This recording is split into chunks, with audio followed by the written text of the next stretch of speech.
Hi friends, welcome to మన Bommarillu. Upcoming రివ్యూలోకి వెళ్ళిపోదాం.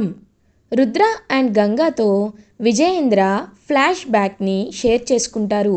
అసలు సుధా అమ్మగారికి శకుంతల అమ్మగారికి ఏంటి ఎందుకు గొడవ అని అడిగేసరికి ఫ్లాష్ బ్యాక్ చెప్పడం స్టార్ట్ చేస్తారు విజయేంద్ర. ఒకప్పుడు శకుంతల సుధాని వదినలా కాకుండా అమ్మలా చూసుకుంది. తన తమ్ముణ్ణిచ్చి అంటే శకుంతల తమ్ముణ్ణిచ్చి సుధకి పెళ్లి చేయాలి అనుకుంది. కానీ సుధ విశ్వనాథన్ని ప్రేమించిందనే విషయం ఎవ్వరికీ తెలీదు. పెళ్లి పీటలపైనే విశ్వనాథంతో వెళ్ళిపోయింది. ఆ అవమానాన్ని తట్టుకోలేక, సుధని దక్కించుకోలేక శకుంతల వాళ్ళ తమ్ముడు సూసైడ్ చేసుకొని చనిపోయారు. అప్పటి నుండి తమ్ముడు దూరం అయ్యాడని, దానికి కారణం సుధానేనని, సుధాపై పగ పెంచుకుంది అని ఫ్లాష్ బ్యాక్ని చెప్తారు. అదంతా విని ఒక్కసారిగా రుద్ర అండ్ గంగా షాక్ అవుతారు. ఇన్నాళ్ళు పెద్దమ్మ ఎందుకింత ఆవేశంగా ఉందా అని అనుకున్నాను. ఇప్పుడు అర్థమైంది పెదనాన్న అని. ఎలా అయినా టూ ఫ్యామిలీస్ని ఒక్కటి చేయాలి, అందరి మధ్యలో ఉన్న అపార్థాలని బాధలని తొలగించాలి అని ఫిక్స్ అవుతారు రుద్ర అండ్ గంగా.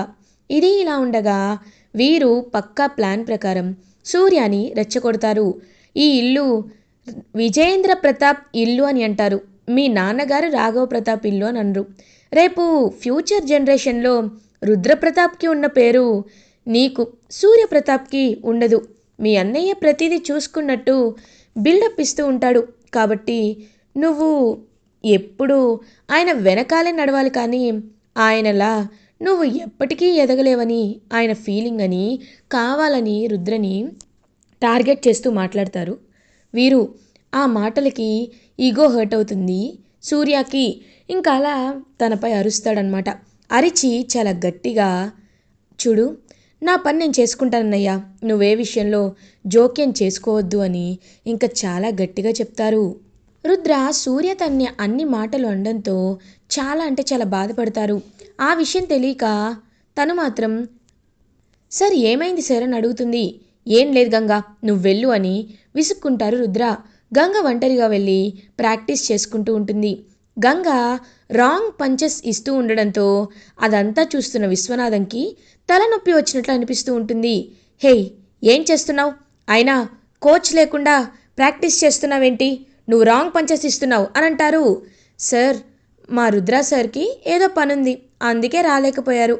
అయినా తప్పు అని మీరు చూస్తూ ఉండిపోవడం కంటే నన్ను కరెక్టింగ్ చేయొచ్చు కదా అని అంటుంది గంగా. నేను నా స్టూడెంట్స్కి మాత్రమే ట్రైనింగ్ ఇస్తాను, నీకు కాదు అని అక్కడిని వెళ్ళబోతుంటే కావాలనే విశ్వనాథన్ని రెచ్చగొడుతూ రాంగ్గా పంచెస్ ఇస్తూ ఉంటుంది గంగా. అదంతా చూసి ఇంకా ఆయన తట్టుకోలేకపోతూ ఉంటారనమాట. హేయ్, ఒకసారి చెప్తే నీకు అర్థం కావట్లేదా? అలా ఇవ్వకూడదు అని చెప్పి ఇంకా తనే చేయి పట్టుకొని ఎలా కొట్టాలి అని నేర్పిస్తూ ఉంటారు. అదంతా చూస్తూ రంగా చాలా హ్యాపీగా ఫీల్ అవుతాడు. వెంటనే పరుగు పరుగున రుద్ర దగ్గరికి వస్తారు. రుద్ర సూర్య మాటలకి బాధపడుతూ ఉంటే, బావా నీకు ఒక ముఖ్యమైన విషయం చెప్పాలి, ఇది చూడు వాళ్ళ నాన్న కన్న కూతురికి నేర్పిస్తున్నాడు, ఎలా నేర్పిస్తున్నాడో నువ్వే చూడు అని చెప్పి ఇంకా అలా చూపించేసరికి ఒక్కసారిగా రుద్ర విశ్వనాథం దగ్గరుండి గంగకి ట్రైనింగ్ ఇవ్వడం చూసి చాలా అంటే చాలా హ్యాపీగా ఫీల్ అవుతారు. ఇంకా ఎంతో ప్రశాంతంగా నవ్వుతూ ఉంటారు. గంగ కూడా చాలా అభిమానంగా విశ్వనాథం వైపు చూస్తూ ఉంటుంది. ఇదిగో ఇలా ఇలా మన వ్రిస్ట్ని పట్టుకోవాలి, ఇలా పంచ్ ఇవ్వాలి, ఇలా చేయాలి అని చెప్పి కొన్ని ట్రిక్స్ అండ్ టిప్స్ కూడా ఇస్తూ ఉంటారు. అదంతా చూస్తూ ఎంతో హ్యాపీగా ఫీల్ అవుతుంది గంగ.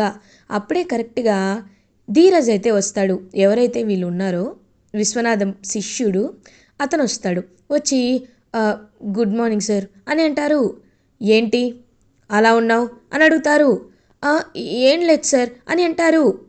ఏంటి చూస్తుంటే సరిగ్గా రాత్రి నిద్రపోయినట్లేవు, నీ మొహం చూస్తుంటే కూడా చాలా తేడాగా ఉంది, ఏం చేస్తున్నావు ధీరజ్ అని అడుగుతారు. అంటే మొన్న ట్రైనింగ్లో నేనే టాపర్గా వచ్చాను కదా సార్, అందుకే ఫ్రెండ్స్ పార్టీ అడిగారు, నిన్న రాత్రి పార్టీకి వెళ్ళాను, అందుకే కొంచెం డ్రింక్ చేసి లేట్గా అని అనేసరికి ధీరజ్ చెంప పగల కొడతారు విశ్వనాథం. ఒక్కసారిగా ధీరజ్ ఈగో అయితే హర్ట్ అవుతుంది. యూ ఈడియట్, ఎన్నిసార్లు చెప్పాలి, ట్రైనింగ్లో ఉన్నప్పుడు మత్తు పదార్థాలు డ్రింక్, ఆల్కహాల్, ఇతర పౌడర్లు తీసుకోకూడదని. మన కాన్సన్ట్రేషన్ అంతా కేవలం బాక్సింగ్ పైనే ఉండాలి. అలాంటి మత్తు పదార్థాలు తీసుకుంటే బాక్సింగ్పై కాన్సన్ట్రేషన్ ఎక్కడొస్తుంది?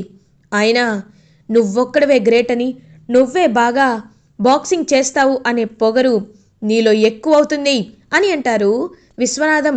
ఇంక వెంటనే విశ్వనాథం మాటలకి హర్ట్ అవుతాడు ఆ ధీరజ్. ఏంటి సార్, ఏంటి అలా మాట్లాడుతున్నారు? అయినా నాకు అర్థం కావటం లేదు. మీరెందుకు సార్ ఏదో నన్ను కన్న తండ్రిలా మాట్లాడుతున్నారు? ఇప్పటి వరకు మా నాన్నే నాపై చేయి చేసుకోలేదు, అలాంటిది మీరెందుకు చేయి చేసుకున్నారు అని అడుగుతాడు ఎదురు తిరిగి ధీరజ్. ఒక్కసారిగా ఆ మాటలకి షాక్లో ఉండిపోతారు విశ్వనాథం. వెంటనే అక్కడికి గంగ వస్తుంది. ఏంటి, ఆయన నిన్ను తప్పుడు దారిలో వెళ్తుంటే కరెక్ట్గా ఉండాలి అని నీ మార్గాన్ని సరిచేస్తున్నారు, అంతేకాని ఆయనపై ఇలా అరుస్తావా అని అంటుంది. ఏయ్, అయినా నీతో మాకు సంబంధం లేదు, నువ్వెందుకు వచ్చి మధ్యలో మాట్లాడుతున్నావు? చూడండి సార్, మీరు నన్ను కొట్టడం నాకేం నచ్చలేదండి. అయినా మీ దగ్గర ఎప్పటి నుండో ట్రైనింగ్ తీసుకుంటున్నాను. నేను ఎలాంటి స్టూడెంట్నో మీకు తెలీదా? నేను ఎంత బాగా బాక్సింగ్ చేస్తానో మీకు తెలుసు కదా. తెలిసి కూడా నాలాంటి వాడిని కొట్టి ఎందుకు సార్ మీ విలువని మీరే తీసుకుంటున్నారు? ఇంకెప్పుడు నన్ను కొట్టకండి సార్, నేను లేకపోతే మీరు ఎప్పటికీ గెలవలేరు అని పొగరుగా మాట్లాడతాడు ధీరజ్. ఇంకా విశ్వనాథమేమో అలా చూస్తూ ఉంటుంది.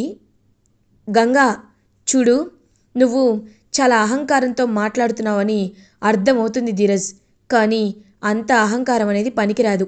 ఎప్పుడైనా గురు శిష్యుల మధ్య ఉన్న సంబంధం అనేది తండ్రి కూతుళ్ళు, తండ్రి కొడుకులలాగే ఉంటుంది. అంతేకాని నువ్వింత పొగరుగా ఆయనకి నువ్వేదో భిక్ష వేస్తున్నట్టు అస్సలు అనుకోవద్దు. ఎందుకంటే ఆయన పెట్టిన భిక్షే నీ జీవితం. ఈరోజు నువ్వు ఇలా టాపర్గా ఉన్నావంటే దానికి కారణమే ఆయన. ఇంకొకసారి ఆయన్ని ఏమన్నా నేను ఊరుకొని చెప్తున్నా అని చెప్పి అక్కడి నుండి వెళ్ళిపోతుంది గంగా. విశ్వనాథమైతే ఒక్కసారిగా షాక్లో ఉండిపోతారు. రుద్ర గంగ వైపు చూస్తూ, గుడ్ గంగా, చాలా బాగా ఇనిషియేటివ్ తీసుకున్నావు. ఆ ధీరజ్ కళ్ళల్లో ఈగో కనబడుతుంది, నీ కళ్ళల్లో అభిమానం కనబడుతుంది. ఇది చాలా మంచి విషయం అని అంటారు. లేకపోతే ఏంటి సార్, తండ్రి లాంటి సార్ని పట్టుకొని నేను లేకపోతే మీ కెరియరే లేదంటున్నాడు, తప్పు కదా సార్ అని అంటారు. యూఆర్ రైట్ గంగా, సరే రా ప్రాక్టీస్ చేద్దాం అని చెప్పి ఇంకా రుద్ర హ్యాపీగా ప్రాక్టీస్ చేస్తూ ఉంటారు గంగాతో. ఇది ఇలా ఉండగా విజయేంద్ర ప్రతాప్ పేపర్ చదువుతూ ఉంటే స్నేహ అటు ఇటు తిరుగుతూ ఉంటుంది. ఏమైంది స్నేహ, ఎందుకలా ఉన్నావు అని అడుగుతారు. అంటే ఏం లేదు పెదనాన్న అని అంటుంది స్నేహ. చూడు, నువ్వేదో మనసులో దాచిపెట్టుకున్నావు, అదేంటో ఈ పెదనాన్నతో చెప్పు, నాతో ఇబ్బందిగా ఉందా అని అంటారు. అబ్బే, అలాంటిదేం లేదు పెదనాన్న, చెప్తాను అని ఇంకా జరిగిందంతా సూర్య ఫస్ట్ టైం రుద్ర మాటల్ని ధిక్కరించడం కానీ, కావాలనే రుద్రాన్ని తిట్టడం కానీ, మా పని మేము చేసుకుంటాం, మా నాన్నకి మీరు పెదనాన్న నేను చెప్తూ ఉంటే మీరు ఎప్పటికి మారుతారు అని ఇంకా అదంతా విని ఒక్కసారిగా షాక్లో ఉండిపోతారు విజయేంద్ర. సూర్య, సూర్య అని పిలుస్తారు. సూర్య అక్కడికి వస్తారు. ఏంటి పెదనాన్న అని అంటారు. ఏంటి సూర్య, రుద్రతో నువ్వు కాస్త నోరు పారేసుకొని మాట్లాడావా అని అడుగుతారు. నోరు పారేసుకోవడం ఏం లేదు పెదనాన్న, నేను నిజమే మాట్లాడాను అని అంటారు.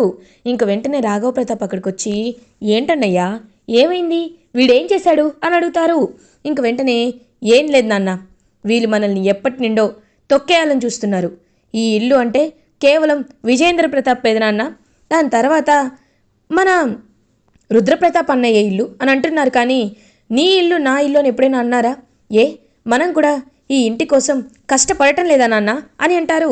వెంటనే ఇంకా అలా రాఘవ ప్రతాప్ అయితే చెంప పగల కొడతారు సూర్యాది.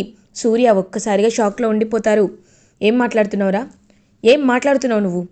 చూడు, ఎప్పుడైనా అన్నయ్య కానీ రుద్ర కానీ ఈ ఇంటి మంచే కోరుకుంటారు, కానీ ఈ ఇంటి చెడుని మాకే క్రెడిట్ దక్కాలని ఎప్పుడూ కోరుకోరు. నీకు ఒక విషయం తెలుసా, మా అమ్మగారిచ్చిన ఆస్తిలో మాకు సమానమైన వాటా ఉంది, కానీ ఆ వాటాని మేము ఎప్పుడూ ఉమ్మడిగానే చూసాం, కానీ మీది మాది అని చూడలేదు. నాకు ఒకప్పుడు చదువు ఆగిపోయి నేను దేనికి పనికి రాకుండా కూర్చొని ఉంటే అప్పుడే మా అన్నయ్య నాకు చేయూతనిచ్చాడు. నాకప్పటికి పెళ్ళై నువ్వు కూడా పుట్టావు, కానీ నాకు ఏ పని లేదు. అప్పుడు మా అన్నయ్య నాకు ధైర్యం చెప్పి నాకంటూ ఒక పనిని కల్పించి నా కుటుంబ బాధ్యతను కూడా తన భుజంపై మోశాడు. తర్వాత రుద్ర, నువ్వు ఈ మధ్య కదా, ఒక నెల రోజులైందా నువ్వు ఆఫీస్కి వెళ్ళి? అంతే కదా, అప్పుడే నీకింత నెత్తిపై కొమ్ములు వచ్చాయి అంటే ఇన్నాళ్ళుగా మనందరి బరువు బాధ్యతలు మోస్తున్న రుద్రకి నువ్వు తప్పటడుగు వేయొద్దు అని చెప్పడంలో తప్పేమీ లేదు కదా, ఎందుకు అలా బిహేవ్ చేస్తున్నావు అని అడుగుతారు. ఇంకా వెంటనే అలా చూస్తూ ఉండిపోతాడనమాట సూర్య. వీరు ఏమో ఇదేంటి వీళ్ళు పక్కా ప్లాన్ వేసేసరికి అంతా మార్చేశారు ఛ అని ఇంకా అనుకుంటూ ఉంటే, చూడు సన్, నువ్వు చేస్తుంది చాలా అంటే చాలా పెద్ద తప్పు. ఈ విషయంలో నీది చాలా తప్పు. రుద్ర చాలా మంచోడు, అలాంటి మంచివాడిని నువ్వు ఇలా చేయకూడదు. రుద్రకి నువ్వు వచ్చిన తర్వాత ఖచ్చితంగా సారీ చెప్పాలి అని అనడంతో ఇంకా అలా చూస్తూ ఉంటాడనమాట సూర్య. అంతే, మీ అందరికీ ఇలాగే అనిపిస్తుందిలే, ఏం చేస్తాను అని చెప్పి ఇంక సూర్య అక్కడి వెళ్ళిపోతాడు. అమ్మయ్య, ఇంత చెప్పినా సూర్య మనసు మాత్రం మారలేదులే, నాకు కావాల్సింది కూడా అదే కదా అని చెప్పి వీరు అక్కడి నుండి వెళ్ళిపోతాడు. ఇది ఇలా ఉండగా విశ్వనాథం ఇంటికి రీచ్ అవుతారు. చాలా ముభావంగా ఉంటారు. సుధా, ఏవండి ఇవాళ మీకు ఇష్టమని మీ ఇష్టమైన కర్రీ చేశాను. ఏవండి ఏవండి అని అంటుంది. సుధా అని అంటారు. ఏంటండి, ఎప్పుడైనా బాక్సింగ్ అకాడమీ నుండి వచ్చినప్పుడు చాలా సంతోషంగా హుషారుగా ఉంటారు కదా, ఏమైంది ఈరోజు అని అడుగుతారు. ఏం లేదు సుధా అని అంటారు. ఏవండి, మనసులో బాధను చెప్పుకుంటేనే కదా ఎదుటి వాళ్ళకి తెలిసేది, మీ మనసులో ఏదో ఉంది చెప్పండి అని అడుగుతారు. చెప్తాను ఇవాళ అకాడమీలో అని గంగ ఫస్ట్ ఆఫ్ ఆల్ రావడం, అండ్ తర్వాత ఏమో ధీరజ్ రావడం, ఆ ధీరజ్ తన్ని అవమానించడం, నేను లేకపోతే మీ పేరే వినపడదు అని అనడం, అదంతా ఇంకా ఫ్లాష్ బ్యాక్ అంతా చెప్తారు. ఒక్కసారిగా సుధా అయితే షాక్లో ఉండిపోతుంది. ధీరజ్ని మీరెప్పుడూ మీ శిష్యుల్లా చూడలేదు, మీ కొడుకులా చూసుకున్నారు, అలాంటిది తను మిమ్మల్ని అంత మాట అన్నాడా? లేదు, ఇది కరెక్ట్ కాదండి అని అంటారు. కానీ ఏం చేస్తాను, వాడికి ఆల్మోస్ట్ ట్రైనింగ్ కంప్లీట్ అయిపోయింది.